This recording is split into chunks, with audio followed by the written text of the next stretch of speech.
All right. Hello, everybody. Welcome back to another Space Club Career Chat. I know we were off last week, so I hope everybody enjoyed their week off to catch up, have a break if you were on spring break. So welcome back to week 4. I was so excited to see everybody's greenhouse projects this week. So very cool to see. I'm Aspen Meineke, and we have Natasha Wilkerson with us today. Later on, she'll be doing the prizes, so make sure to stay tuned to see if you win the Raffle prize. It's a very exciting prize this week. So I am super excited to talk about our guest speaker today.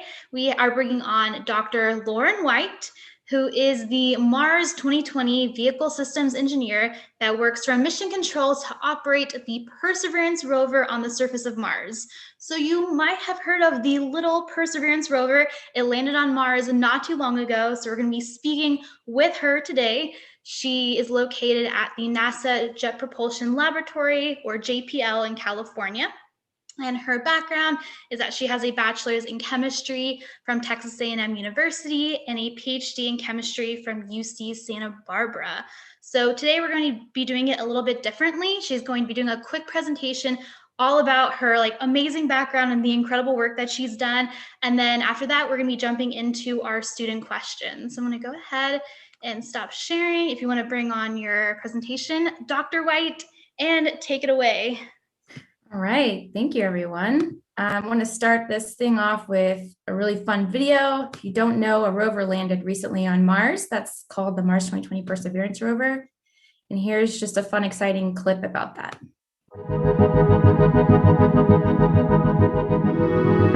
Propulsion, go. EDL phase lead, go. We have deemed Perseverance ready to execute entry, descent, and landing on her own. Confirmation of entry interface. Perseverance is currently going 5.3 kilometers per second, about 120 kilometers from the surface of Mars. It will start controlling its path to the landing target. Parachute has deployed and we are seeing significant deceleration.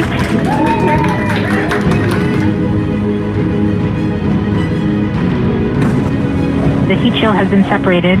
Perseverance now has radar lock on the ground. The back shell has separated. Skycam maneuver has started, about 20 meters off the surface.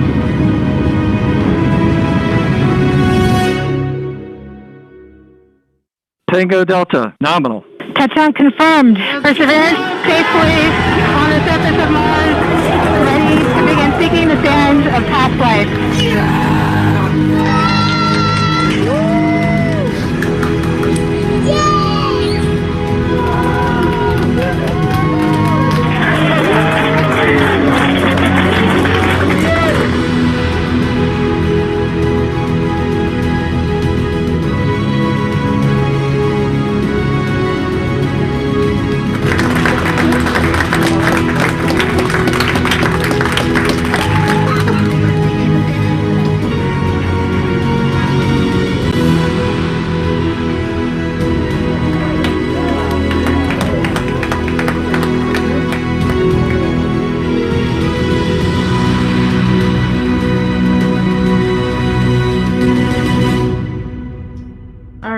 I watch that video at least 3 times a day. It's very motivating to keep going.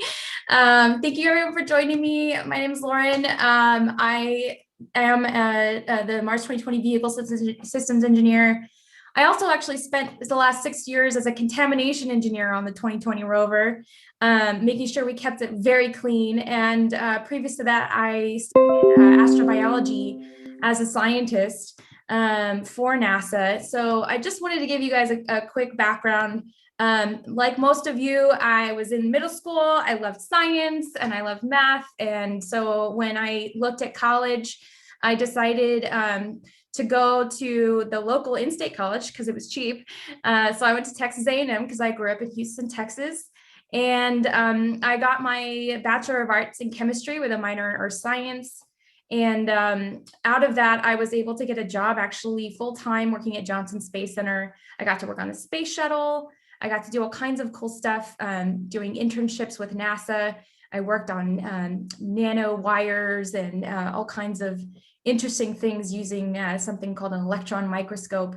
Eventually, I decided to go get my PhD in chemistry, and I focused it on astrobiology. So I got to study hydrothermal vents at the bottom of the ocean and how that relates actually to hydrothermal vents we think could be on other planets like Enceladus or Europa, which are interesting icy worlds that are moons of some of these larger planets out there like Jupiter.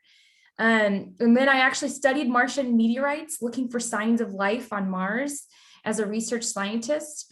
And finally, I joined JPL and I became a systems engineer. And so my last 7 years have been dedicated to the Mars 2020 rover.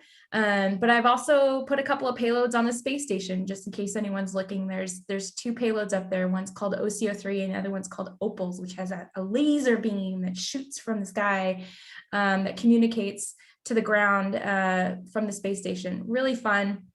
And I just wanted to really just teach you guys a little bit about astrobiology, tell you that really when I say astrobiology, which is my background, we're talking about studying the origin and distribution of life on other planets. And this makes use of chemistry, physics, astronomy, biology, all of the ologies and planetary science, and all the engineering for that matter. So if you think that these things are just boring topics in school that you don't really want to study, well, these are the things fundamental to what we do at NASA JPL. So keep studying, it's good for you. A lot of people wonder if there was ever life on Mars, and I always like to ask people what kind of life could have actually been there. We don't really think of Earth type life being on Mars. Some people like to think there's maybe aliens on Mars. But in reality, we're looking for things like microfossils, fossilized life that needed water to survive. So we like to think about, could water have existed on other planets? And on places like Mars, we know water did. In fact, Mars 2020 Perseverance just landed in a crater lake, and it actually is an old river delta that looks just like the deltas that we see here on Earth formed by rivers. We know there's ice underneath the surface. So we go there looking for evidence of past life, not necessarily active living things. And so that's really where microfossils come into play. And these are microfossils on Earth. And we find similar things like these in interesting rocks that we've brought back from Mars called meteorites. And we didn't actually bring those rocks back. They came to us for free. It's called poor man's sample return. But we've been able to study part of Mars' surface just by these Martian meteorites and look for signs of life. I'm going to skip through a lot more of the science, but one of the questions people ask is, well, how are we going to really look for these signs of life down to these levels? And the answer is the Mars 2020 sample caching system, which is what I spent the last 6 years working on. And that is the part of this rover that I'm showing you that actually was developed to actually create and core samples of rock from the Mars surface using just a standard drill. And we can actually seal those up in sample tubes and then drop them on the surface. And we have a future mission that we like to call Mars Sample Return, which will bring those tubes back to Earth with those rock cores in them, where we can actually study these samples here on Earth. And for those of you who don't know, we've never had a sample return mission ever from Mars. And so the real newness of this rover is the sample caching system. Our primary mission is to collect these rock core samples so that they can be returned back to Earth. I'm going to skip through several slides on what that really entailed to show you that it doesn't take as much as you think it takes to get to these types of jobs. A lot of people want to know my background, and then here's my heritage. I'm actually a Native American. I'm a member of the Choctaw tribe, and I grew up in Oklahoma and Texas. My great aunt was Nora Clementine Mowdy, and she's in this picture here. You can actually see her very Native American features. And so I come from that background, and no, it wasn't like the wealthiest of wealthy. In fact, I was the first generation in my family to actually finish college and go to grad school. And this is where I grew up. I grew up in a little bitty town called Conroe, Texas. It's near Houston. It's very hot there. There's a lot of cows. And this is a real picture of Conroe, Texas. It's not a destination city. I actually graduated with 40 people in my classroom. And like I said, I was the first to finish college in my family and go on to graduate school. And one out of 3 people total in my graduating class who actually left Conroe, Texas. Everybody else is still there. So I wanted to encourage you guys, no matter where you're coming from, you can dream big. There's really so many opportunities. And we like to say here at JPL to dare mighty things.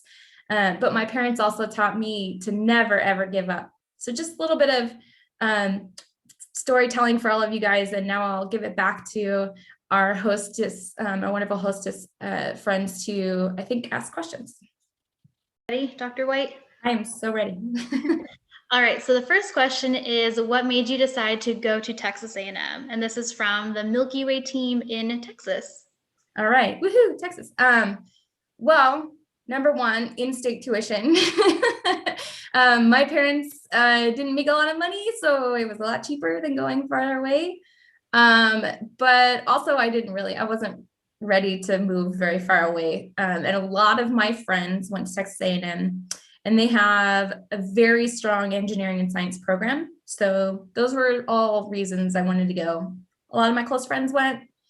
It was in-state tuition, so it was cheap, and it was actually an hour and 30 minutes from my parents' house, and they had a really good chemistry program, which is what I decided to study. Do you have a favorite like college memory? Like, is there one moment you look back to and was like, wow, this was such like the best time I had at A&M? Is there like one particular moment? Besides the football games, which were always fun, I have a music background. I actually tried to be a dual major in music and chemistry at the same time, but I utterly failed at it. I had to just go with a science degree. But on the side, I always did music. And so locally in the little coffee shops at College Station, I would play my guitar and all of the songs I wrote in these little coffee shops. And I think my senior year, somebody made posters of me and put them everywhere, and I packed out the coffee shop my senior year, and I had like a big crowd there to watch me play. It was really fun. That's awesome. So even though you were like studying chemistry, you're still able to pursue your love for music and continue that. That's awesome. Yeah. In fact, JPL has a jazz propulsion band, and it's a bunch of jazz playing instrumentalists and a few of us jazz singers. So I sing in the jazz band. Right now we're a little bit suspended because of global pandemic, but when we go back, we practice every week and we play little gigs on lab, and then we sing jazz. So I still do it on the side. That's awesome. All right, our next question is from Moon Rovers 3 in New Jersey. What made you decide to study chemistry in college? And I'm also interested, how did you get interested in space? From like chemistry to space, it doesn't really seem to be like that connected to me. Yeah, so what made me decide to study chemistry? First, I'll answer that. My junior year of high school, I got in a major car accident and split my head open and woke up with it shaved and stapled back together. Not the best memory. I was out of school for like, I don't know, 2 months. It was bad. I had a very serious head injury. And I had to come back to school and just catch up. And I was taking a very difficult AP chemistry class from this very hard professor. And yes, I said I was homeschooled, but we did school. I did all my math and science through this extended program through a university professor. And so his class was notoriously difficult. It was famous for being hard. And I came back after a month and a half, almost 2 months out, and I aced every exam. And so and this was in his chemistry class. So he told me I couldn't use my head injury as an excuse anymore. And I kind of learned that chemistry was just kind of came easy to me. I understood it. It was fun science. And how I went to space from there. Since I was a little kid growing up in Houston, I went to space camp, and I always wanted to be an astronaut, and I always wanted to work at Johnson Space Center where the astronauts worked. And so I talked to a lot of people who worked there, and they told me it really didn't matter my specific major. They said to just pick something in the sciences and stick with it. Don't give up, no matter how hard it is. So that's what I did. I just picked one. And for a while, I think for about 10 years, I did research science as a scientist for NASA. And then toward the end of that, I said, hey, I really want to get into flight projects. I want to build a spacecraft. And so I just kind of talked to people and they gave me a chance. And that's really how it kind of works. Once you get to, especially JPL, there's a lot of great opportunities like that to sort of jump into newer places. Yeah, definitely like taking initiative and asking people if you can, try something different. I think yeah. And I will say there's a lot of overlap between these disciplines. Once you get into graduate school, my project in grad school was trying to recreate a hydrothermal vent at the bottom of the ocean. I had to build a big reactor. There was a lot of engineering involved in that. I had to program it to automate the data that came out. That required a lot of computer science. I just had to teach myself. And all of those skills actually come into play in these flight projects. So it wasn't a big leap to go from that type of work into what I'm doing now. And really, I think graduate school proves that you can solve a problem.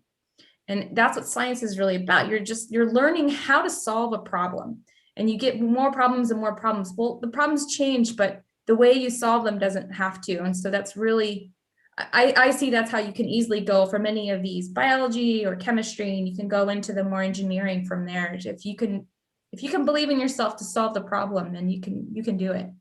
Yeah.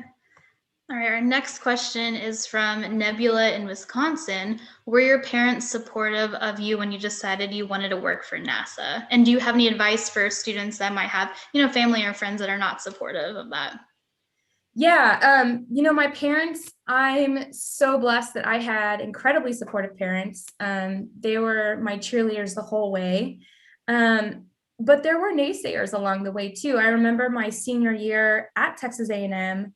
It was the last day of our, I think, physical chemistry lab. And the professor walked around to each person and said, what are you going to do with your degree? And my lab partner said, I'm going to be a teacher. And he said, oh, that's so great. That's wonderful. It's the best thing you can do. Well, that's because he's a teacher. And then he came to me, he said, what are you going to do? And I said, I'm going to work for NASA. And he just, NASA is just a waste of your time. And, they don't even need people. It's all automated at this point. And I don't know why you'd waste a perfectly good chemistry degree, So, and I respected him. He was a very, very brilliant professor, and I learned a lot about chemistry from him. But I tell you to just block out those naysaying voices, because if you have a desire in you to do something, you have to believe in yourself to do it. You can't allow people to tell you you can't. If you sit there and let people tell you you can't, you'll never make it. You have to believe in yourself to be able to do it. So even with my parents' support, I still had to believe it myself. And there were moments when I doubted, and I would call my mom and say, I'm not sure I could do this, but she calmed me down and said, yes, you can. And then I would be okay. So I definitely recommend, don't listen to those people. And you have to tell yourself, I can do this. Never let someone say, oh, you're just not good at math, or you're just not good at chemistry. I'll tell you one quick story on this. At Texas A&M, I transferred from a smaller university into A&M my second year, and I took organic chemistry, which was this very scary class. And the first year I took it, I got a C, the first C in my whole life. I never got a C ever before that. I always had A's, even at the university I came from. And I went to the professor and I said, what did I do wrong? And he said, well, you're just an average student. And I said, I'm not an average student. So the next semester I worked harder than I'd ever worked before. And I told myself I could do this. And I spent way more hours in my textbook understanding it. And I got the second highest grade in the class the next year. So it's not all about just being the most brilliant person in the room. You have to work hard at it. And don't let people tell you you're just average. That's just their perception of you. Yeah. Work hard, and then believe in yourself. I think that's awesome advice for them. All right. From Glitching Stars in Arkansas, what was your very first job? Okay, my first real job. I was a ticket taker at the amphitheater in the Woodlands, Texas.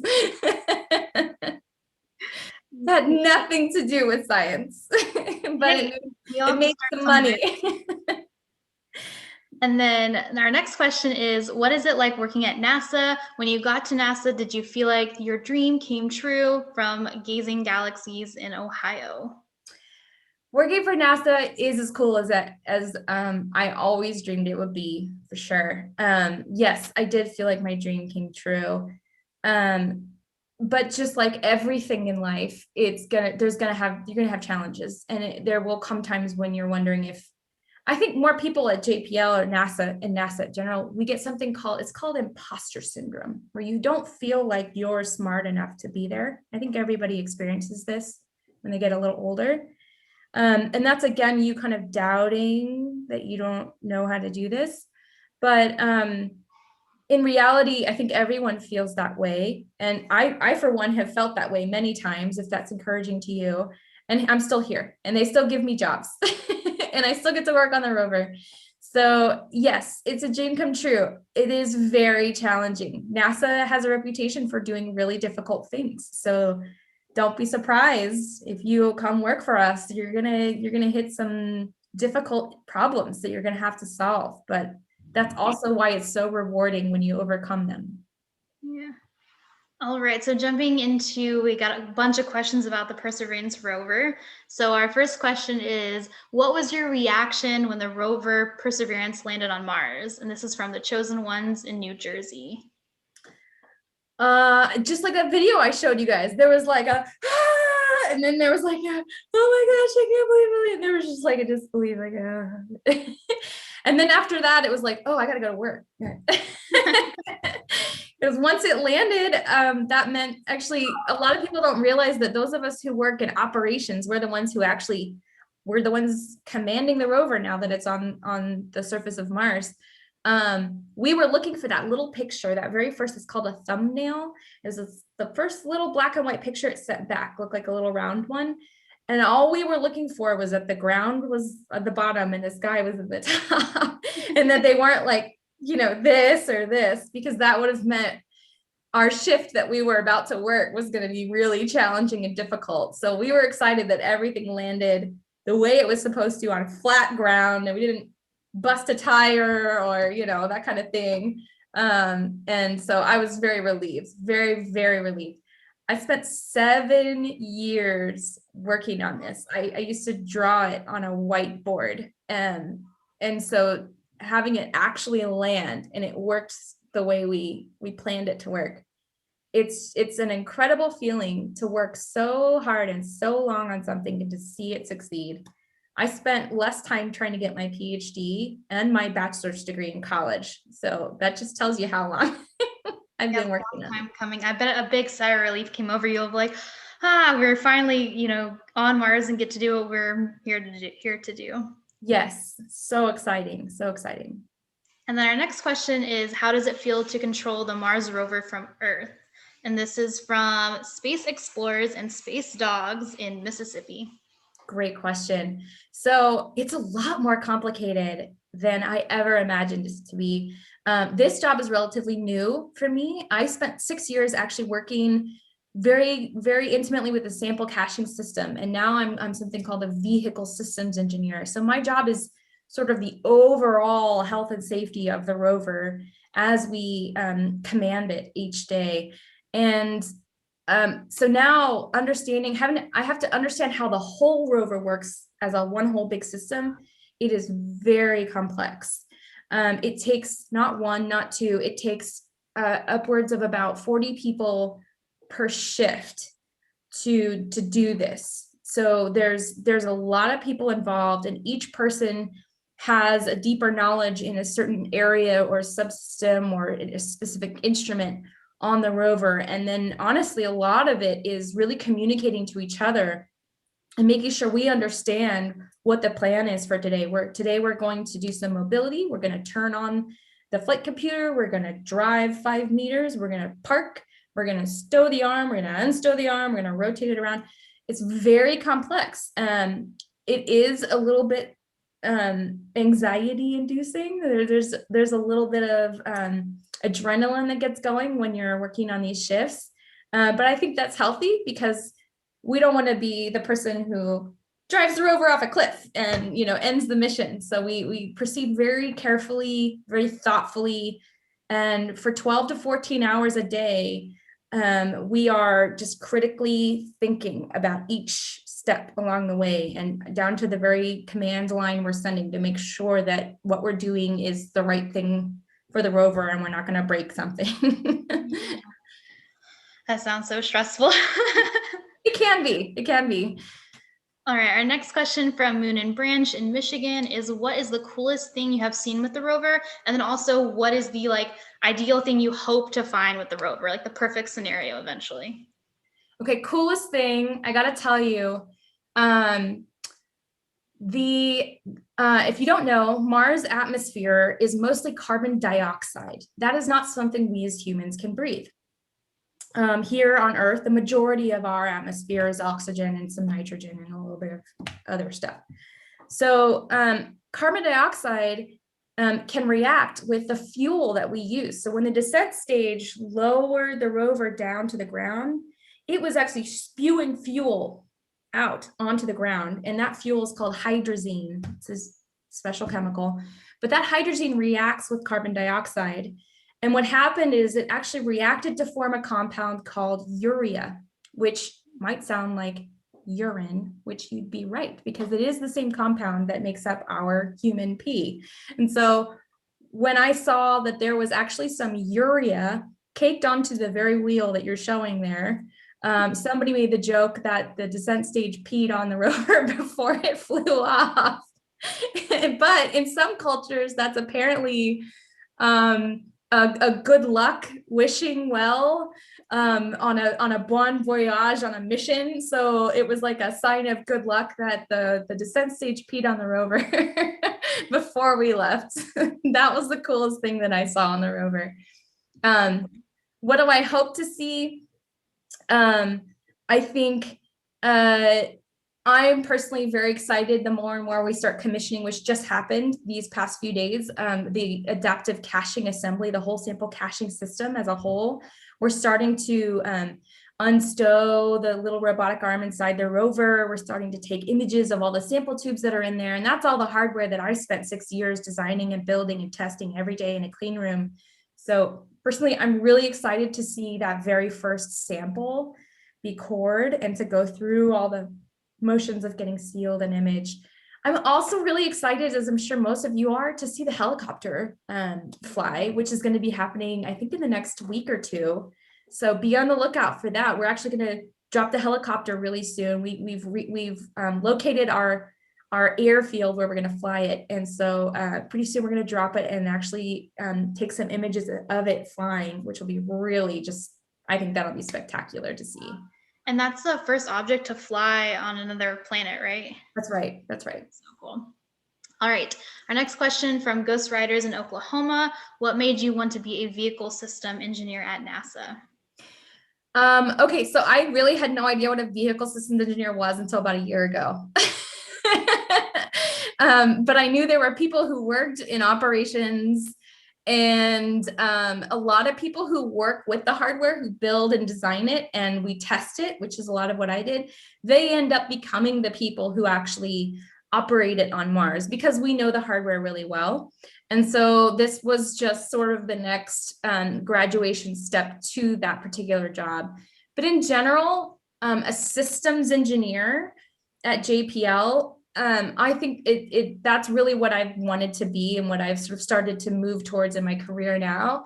And that's a fun job because when you're doing science and you're getting into more research, I like to tell people you're going like a mile deep in a very inch wide discipline. So you know a whole lot about a really small thing in science, a little tiny area of science.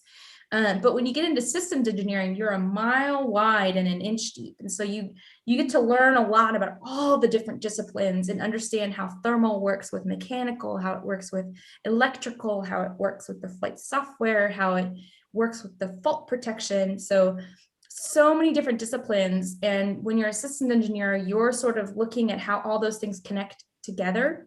And that's really exciting for me. I really enjoy understanding more and more about how the whole system works in different disciplines that I didn't study. So that's what's exciting to me. Yeah, I love your story so much because people put such an emphasis, and I'm sure students haven't asked, what do you want to be when you grow up? What do you want to major in college someday? And there's so much pressure on, you have to pick one thing. And I think your story is a perfect example of everybody watching, you don't have to just pick one thing and stick with it for the rest of your life. You can choose, you can evolve and totally go down different paths. So I just love your story. Absolutely. Absolutely. And then our last question before we go into our rapid fire is, how was it at space camp? Why did you fall in love with NASA from HHS in Florida? And I also want to piggyback off this question and ask, do you have any advice for our students who are wanting to work at NASA someday? What can they start doing now, along with space camp like you did? Space camp was just as cool as I thought it would be. And I remember saving the mission with my friend in mission control. And I still think space camp is the funnest thing ever. It had it didn't help me get my job at all to go to space camp. It just created more excitement in me to go for that job, if that makes sense. So I loved the feel of being on console and mission control, and we're on our way to another planet. And that was this Jupiter mission I did in space camp. And all the lights went out and we blew a fuse, and I had to go physically replace the fuse. And I really enjoyed like the hands-on. And so when I started doing those things, I realized that I liked the hands-on work, and I wanted to work on a mission. I wanted to work with a team of people together to do something that's just bigger than all of us. And so a lot of people in my local area, we like to say, be part of something bigger. I really wanted to do that.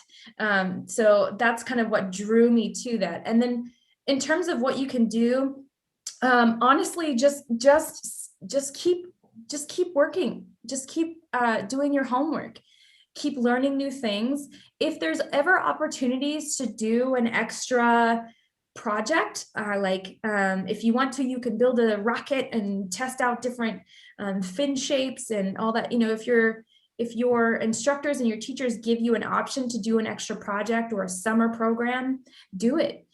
Those things will continue to add up to your knowledge and understanding. And then once you get into high school, those types of things actually will help you get into college. And once you get into college, you just can't give up. You just can't give up. A lot of people get to the hard place in the second or third year where it gets really hard and they think, oh, this is too hard, I can't do this. But you have to push through that, and you have to just commit to doing it and not give up. And you're not stuck, as you said, in that discipline. Mm-hmm. Awesome. All right, so our rapid fire questions. So we did not prepare you for this, but we have 5 questions that you have 10 seconds to answer each question. So the first thing off the top of your head, 1 sentence answers.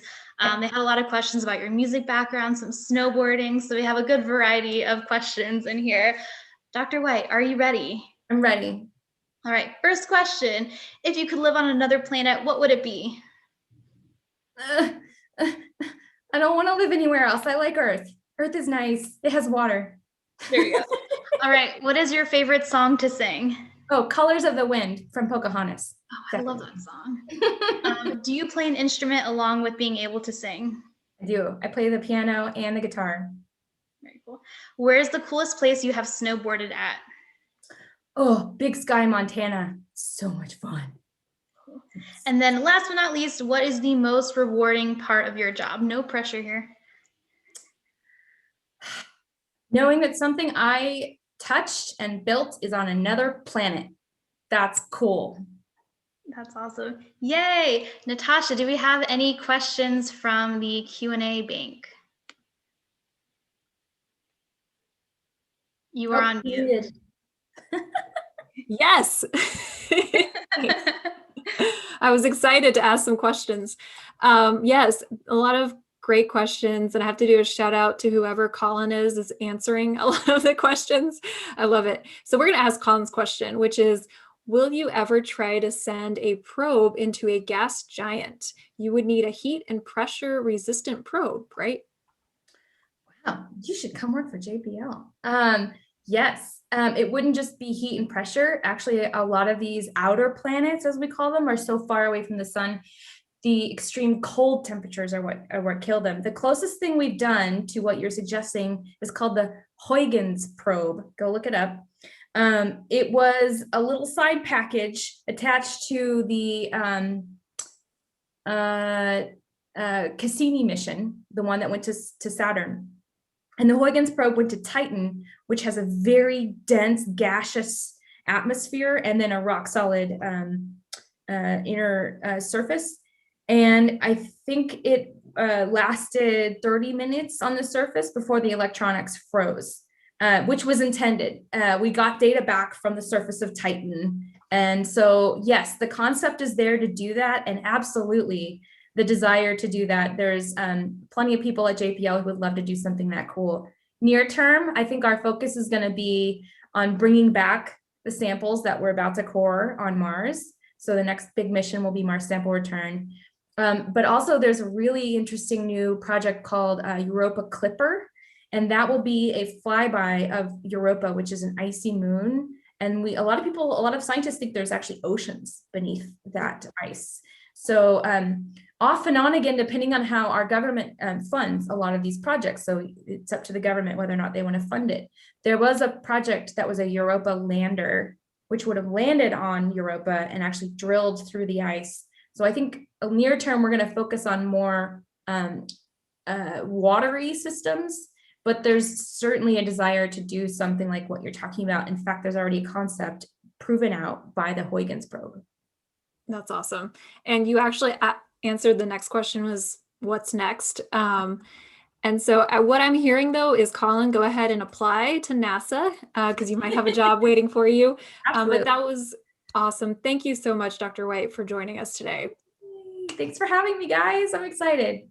And you mentioned about like having students do extracurricular programs. Well, they're in Space Club and they're doing these space engineering design challenges, which is exactly the type of skills you need for a job just like you have.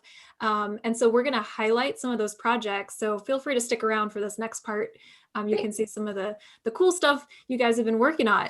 So I'm going to go ahead and share my screen. And the first thing, like we always do, is share our project highlights. And so let me go ahead and optimize this for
I was really impressed with the variety of designs this week. And so great job to all the teams. And I look forward to, I know you're working on this week is your plant device. So you learned about hydroponics, and I'm really excited to see those devices.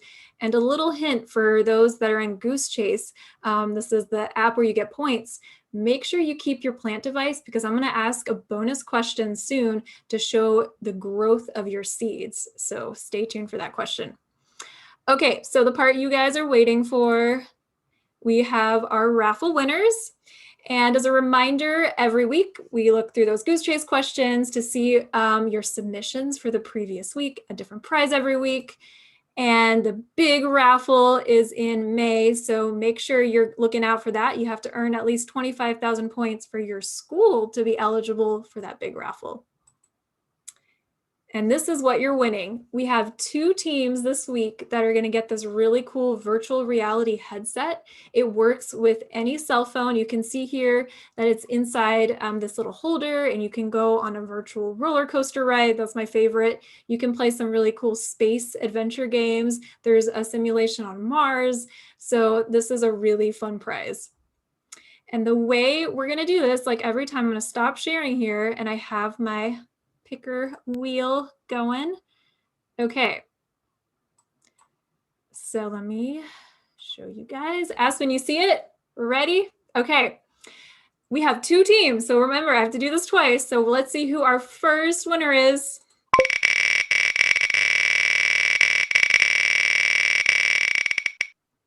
Hey, Anacapa Middle in California. Congratulations. Okay. Team number 2.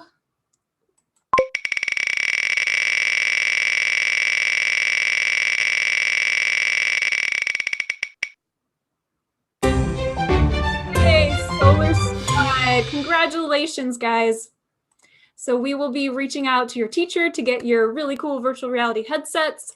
Stay tuned for next week. We have another great guest, actually 2 guests next week for Space Club Career Chats. Thank you again to Dr. White for joining us. You guys have an awesome rest of your week.